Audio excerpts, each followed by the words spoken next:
వి gold trusted gold buyers. మీరు తాకట్టు పెట్టిన బంగారాన్ని విడిపించి ఈ రోజు ఉన్న మార్కెట్ ధరకు కొనబడును.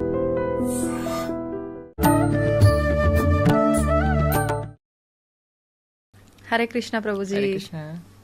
ప్రభుజీ, భగవంతుని విషయానికి వచ్చేసరికి మనం క్షేత్రాలకు వెళ్ళినప్పుడు చూస్తుంటాం. ముఖ్యంగా తిరుపతి అనేసరికి ఆయన ఖచ్చితంగా మొక్కులు ఫేమస్. అక్కడ తలనీలాలు అందులో ఒకటి భాగంగా. అంటే ఎందుకు తలనీలాలు అనేది ఎందుకు ఇవ్వాలి?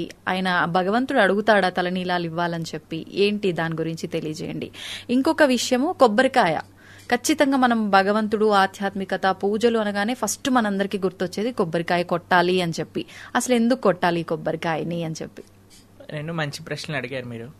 కొంతమంది సినిమాలో వాళ్ళు కూడా మనల్ని ఎగతాళి చేస్తారనమాట. భగవంతుడు నీ డాండ్రఫ్ జుట్టుని ఏం చేసుకుంటాడు అని. యాక్చువల్గా వీళ్ళంటి వాళ్ళు అంటే మూర్ఖులు, తత్వం తెలియని వాళ్ళు అనమాట. ఎందుకు మనకి ఈ రోజు ఇలా మాట్లాడాల్సి వస్తుందంటే, ఏ ధర్మం పైన కూడా వీళ్ళు ఇలా కామెడీ చేసి మాట్లాడే అంత ధైర్యం లేదండి. కేవలం సనాతన ధర్మం పైన. ఎందుకు అని అంటే, హిందువు చాలా తేలిగ్గా, ఎందుకంటే హిందువుకి వాటి ధర్మం అంటే ఏంటో తెలియదు, మర్చిపోయాడు కాబట్టి. కానీ మనం మన ధర్మం యొక్క విశిష్టత ఎవరైనా అడిగారు అనుకోండి, నీ డాండ్రఫ్ జుట్టు దేవుడికి ఎందుకు ఇస్తున్నావు అంటే మనం ఏం సమాధానం చెప్తామో తెలియాలి కదండి. అవును, జుట్టుని ఎందుకు ఇస్తున్నావు, కొబ్బరికాయ ఎందుకు కొడుతున్నావు, ఎందుకు మన ధర్మం ఇది ఎందుకు ప్రమోట్ చేసింది, ఒకసారి ఆలోచన చేద్దాం. ఇప్పుడు చూడండి, జుట్టు విషయానికి వచ్చేసరికి ఎక్కడున్నా సరే జుట్టు ఉందనుకోండి, ఒకలైతే నేను చూసాను బైక్ దిగక ముందు ఒక చిన్న దువ్వెన పెట్టుకొని దువ్వెన తీసి తూకుంటున్నాడు అనమాట. ఎందుకంటే ఏది ఉన్నా సరే ఆ హెయిర్ స్టైల్ అనేది అన్నిటికంటే ముఖ్యం అనమాట. ఎక్కడైనా విండో చూపిస్తాను వెంటనే సరి చేసుకుంటూ నించుంటారనమాట. అనిపించిందంటే జుట్టు సరి చేయాలి, ఎలా ఉన్నామో చూసుకోవాలి, అంతే కదండి. అంతే. ఇప్పుడు ఒక వ్యక్తి అట, వాడికి గుండుగాడట, మొత్తం బట్టతల, ఇక్కడ రెండు జుట్టు, ఇక్కడ రెండు కేశాలు అలా ఉన్నాయట. ఒక వ్యక్తి ఆయన దగ్గరికి వెళ్ళి, అబ్బా అసలు ఏంటి నీ కేశ సౌందర్యం అనగానే చాలా ఆనందపడి ఒక బస్తా బియ్యం ఇచ్చేసాడట ఆయనకి. అయితే సరే అని బస్తా బియ్యం పట్టుకొని నడుచుకుంటూ వెళ్తున్నాడట. నడుచుకుంటూ వెళ్తుంటే ఇంకొక ఆయన అడిగాడట, అరే ఈ బస్తా బియ్యం ఎక్కడి నుంచి వచ్చారా? ఆ బట్టతలోడు ఇచ్చాడు అన్నాడు. సరే నేను అక్కడికి వెళ్ళాడట, వెళ్ళి చెప్పాడట, నువ్వు బస్తా బియ్యం ఇచ్చావు కదా, వాడు నిన్ను బట్టతలోడు అంటున్నాడు అనగానే ఒక గుర్రం పైన వీడు బయలుదేరాడట. పరిగెత్తుకుంటూ వీడి దగ్గరకు వచ్చేసరికి, ఏంట్రా నన్ను బట్టతలోడు అంటావా అంటే ఈయన చూసాడట, వీడు వెళ్ళి చెప్పుంటాడని. మెల్లగా మీరంతా ఫాస్ట్ గా రాకండి, మీ జుట్టంతా ఎగిరిపోతుంటే ఇలా అలల్లాగా కనిపిస్తుంది, ఎంత సుందరం అనగానే వాడు వచ్చిన గుర్రం కూడా వీడికి ఇచ్చేసాడట. పొంగిపోతున్నాడా? పొగడతలకి పొంగిపోతున్నా. అలాంటి వాళ్ళమే మనందరం కూడా. ఓకే, మనకి కొద్దిగా పొంగంగా ఉబ్బని బెలూన్ లా ఉబ్బిపోతాం అనమాట. ఇంత ఇంత చేయంగానే మన ఆకాశంలో పట్టుకొని కిందికి దింపాల్సి వస్తుంది అనమాట. అంతేనా కాదా చెప్పండి. అంతే. దేనికి గొప్పతనం? కేశ సౌందర్యం. అసలు ఏం హెయిర్ స్టైల్ రా అనగానే మనం గుడుగుడు అయిపోతాం. మాకే ఆ ప్రాబ్లం ఏం లేదు, ఓన్లీ వన్ హెయిర్ స్టైల్. అయితే కేశములను ఇవ్వటము అని అంటే సెల్ఫ్ కాన్షియస్నెస్. బాగున్నామా లేదా, జుట్టు ఎగిరిపోయిందా లేదా, దాన్ని మా చిన్నప్పుడు ఇది వచ్చేది జెల్ అని వచ్చేది అనమాట. ఆ జెల్ తీసి జెల్కి రాసుకొని ఇలా హెయిర్ డ్రెస్సింగ్ చేసుకొని అలా జనాలందరూ చూస్తే మాకైతే ఎంత బాధ వేసేది. అసలు ఏం చేస్తున్నారా వీళ్ళు, డబ్బులు ఖర్చు పెట్టడం ఏంటి, మేమైతే బ్లేడ్ తీసుకొని గురుగురు అని అనుకుంటాను, 2 రోజులకి ఒకసారి అయిపోద్ది మా పని అంతే. కానీ పిచ్చి ఎందుకోసం? నేను బాగుండాలి, నేను బాగా కనిపించాలి, నేను నాది దీంట్లోనే మనిషిపోతున్నాడు. కానీ ఎప్పుడైతే మనం భగవంతుడికి మన తలనీలాలు సమర్పణ చేస్తున్నామా, అయ్యా నేను ఇంత పొజెసివ్ సెల్ఫ్ కాన్షియస్ కాకుండా నీ గురించి ఆలోచన చేసే సమయం ఇవ్వాలి. ఆ యొక్క మన దగ్గర ఉండే ఆ భావన ఏదైతే ఉందో దాన్ని భగవంతుడికి సమర్పణ చేస్తున్నాం అనమాట. అది ఒక భావనతో మనం చేసే పని. ఆ భావన లేకుండా చేస్తే అది వేస్ట్ అండి. ఆ భావనతో కలిపి చెయ్యాలి. ఒకడంటాడు, ఈ మధ్య వీడియోలో చూసాను అనమాట, మనకి సనాతన ధర్మంలో ఎప్పుడు గుండు చేయించుకున్నా సరే శిఖ పెట్టుకొని చేయించుకోవాలండి. ఓకే, ఎందుకని ప్రభుజీ? అది మన ధర్మం, మన సాంప్రదాయం. ఎవరైనా సరే, ఏ వర్ణంలో ఉన్న వాళ్ళైనా సరే, ఎక్కడైనా సరే, హిందువులు అంటే ముందుగా ఒక విషయం ఏంటి అంటే, స్త్రీలు గుండు చేయించుకోరాదు. స్త్రీలు గుండు చేయించుకోరాదు, పురుషులు చేయించుకోవాలి. చేయించుకున్నప్పుడు మనం శిఖ పెట్టుకోవాలన్నమాట. ఇది చాలా ముఖ్యమైనది. ఓకే. ఒక ఆయన అంటాడు, తిరుపతిలో శిఖ పెట్టకుండా మొత్తం బోడిగుండు చేసేస్తారు కదా, అంటే అది బౌద్ధారామము, బుద్ధుడి యొక్క ప్రదేశం అని దాని వల్లే తెలుస్తుంది అని అన్నాడు అనమాట. ఇప్పుడు చూడండి, మేము ఎన్నో ప్రదేశాలు, ఎన్నో దేశాలలో బౌద్ధారామాలకు వెళ్ళాం. అక్కడ అందరూ అగరబత్తులు చూపిస్తారు. అగరబత్తులు చూపించడం ఎవరి సాంప్రదాయం? మనం చూపిస్తాం కదా, అంతే కదా. అలానే బౌద్ధ రామాలన్నీ కూడా హిందువులవే అని మనం అంటామా? లేదు. అంటే ఎలాగ మాట్లాడేస్తున్నారు జనాలంటే మాకు నవ్వు వస్తుంది. ఏది తోస్తే అది మాట్లాడే. ఒక ఆయన మాట్లాడతాడు, ప్రబుద్ధుడు. ఏమంటాడంటే, రాముడు 10 లక్షల సంవత్సరాలు పూర్వం అని ఎలా చెప్తారు? ఎందుకంటే హిస్టరీ ప్రకారంగా మనకి కేవలం ఒక 4,000 సంవత్సరాల ముందే మనకి స్టార్ట్ అయిపోయింది అని. అదే హిస్టరీని సైన్స్ ప్రకారంగా కానీ మనం చూస్తే మనుషులు కోతుల నుంచి వచ్చారు అని ఉంటుంది, కానీ ఒక 2 మనుషుల నుంచి వచ్చాయి అని చెప్పరు. అంతే. మన ధర్మం గురించి చెప్పేటప్పుడేమో సైన్స్ హిస్టరీ కావాలి, వాళ్ళ ధర్మం దగ్గరకు వచ్చేసేదేమో వాళ్ళ పుస్తకం కావాలి. అంతే. మన ధర్మాన్ని దూషణ చేసేటప్పుడేమో అడ్డమైన లాజిక్లన్నీ తీసుకొస్తాడు, వాళ్ళ ధర్మాన్ని ప్రశ్నిస్తేనేమో మాది సత్యం అంటారు. అంతే. ఏంటండి అసలు? ఎవరి స్వార్థం వాళ్ళది. ఎంత మోసం, ఎంత స్వార్థం, అసలు ఎన్ని రకరకాలుగా సనాతన ధర్మాన్ని. కానీ మీకు ఒక విషయం తెలుసా అండి, వీళ్ళు ఏమీ చేయలేరు మన ధర్మాన్ని. ఎందుకో తెలుసా అండి, ఎప్పటి వరకైతే 1000 సంవత్సరాల నుంచి భారతదేశాన్ని అన్యమతస్థులు పాలిస్తూ ఉన్నారు, అయినా ఈ భారతదేశంలో అందరికంటే ఎక్కువ ఉన్నది సనాతన ధర్మానికి చెందిన వాళ్ళే. అవునా కదా? 1000 సంవత్సరాలైనా సరే మనం బాగున్నాం, 1,00,000 సంవత్సరాలైనా సరే మనం బాగుంటాం. ఎప్పుడు మనము సినిమాలలో చూసి మన ధర్మాన్ని మనమే అవహేళన చేసుకోవటం ఆపినప్పుడు,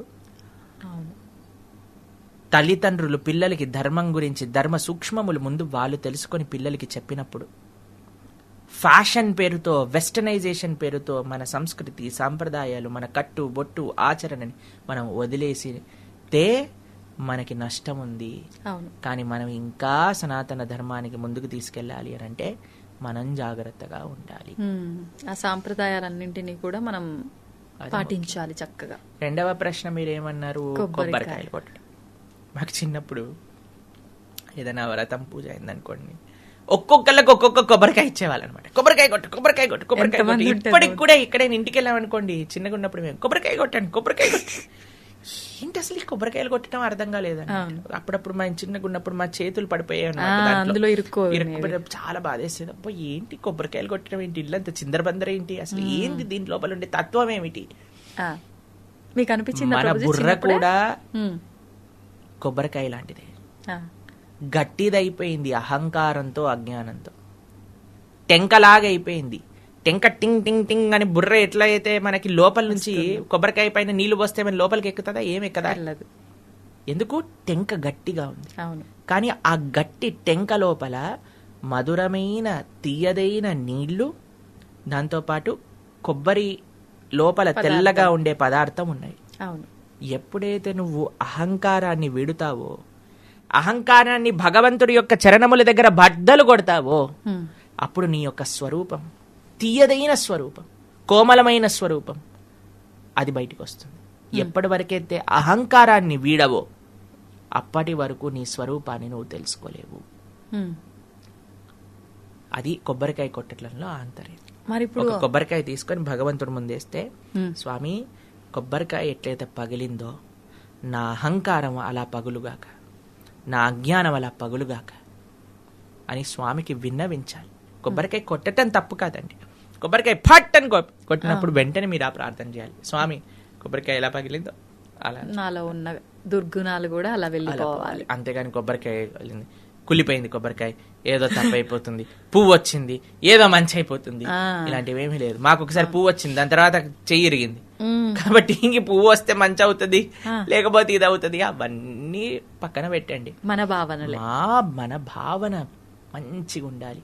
స్వామికి ఎందుకు నేను కొబ్బరికాయ కొడుతున్నా, ఎందుకు తలనీలాలు ఇస్తున్నా, ఎందుకు దండవత్ ప్రణామం చేస్తున్నా భగవంతుడి ఆలయంలో, ఎందుకు కాళ్ళు కడుక్కొని లోపలికి వెళ్తున్నా, ఎందుకు స్వామి దర్శనం ఆపాదమస్తకం ఎందుకు దర్శనం చేసుకుంటున్నా, తీర్థం ఎందుకు తీసుకుంటున్నా, ప్రసాదం ఎందుకు చూస్తున్నా, ఆలయంలో కూర్చోమని ఎందుకు అంటారు. ఇవన్నీ మనకి తెలిసినప్పుడు ఎంత ఆనందం అండి.